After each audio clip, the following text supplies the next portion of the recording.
You've probably heard a lot about antibody testing lately. Antibody testing. Antibody testing. Antibody test. Let's talk about this study of antibody testing.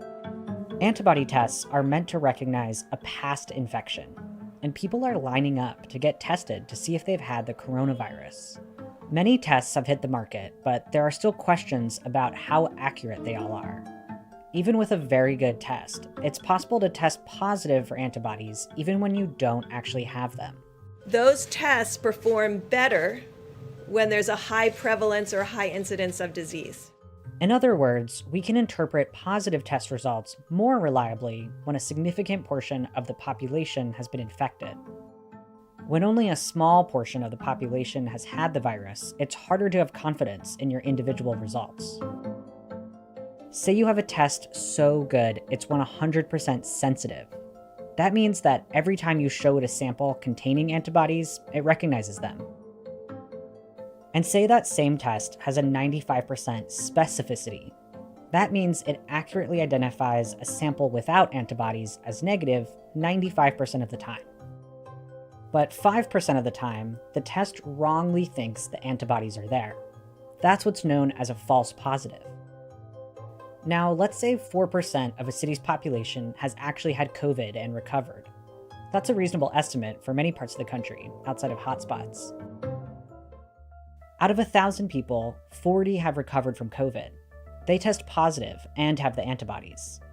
The rest of the people, 960 of them, don't have the antibodies, so they should get a negative test result, and most will.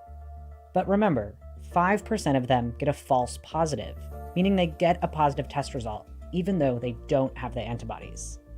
In this scenario, it's actually more likely your positive test is wrong than right.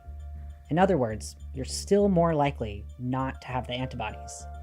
But all 88 people think they have the antibodies. If they all go back to normal life, more than half will still be at risk of catching and spreading the coronavirus. Now, let's imagine a group of 1,000 healthcare workers who come in contact with COVID patients every day and have a higher rate of infection. For them, antibody tests might be more reliable than for the general public. Let's say 30% of those workers really did have COVID in the past. In this group, 300 people get true positive results. The remaining 700 people don't have antibodies, but 35 get false positives. It's pretty likely in this scenario that a healthcare worker who tests positive for antibodies really has them. So the rate of infection in the population you're testing is really important. But even if you get a true positive test result, scientists aren't sure yet if that means you won't get the virus again. We're assuming that if you're infected and you have antibody, you're protected. And I think that's a reasonable assumption based on our experience with other viruses. The World Health Organization isn't so sure. Right now, we have no evidence that the use of a serologic test can show that an individual is immune or is protected from reinfection.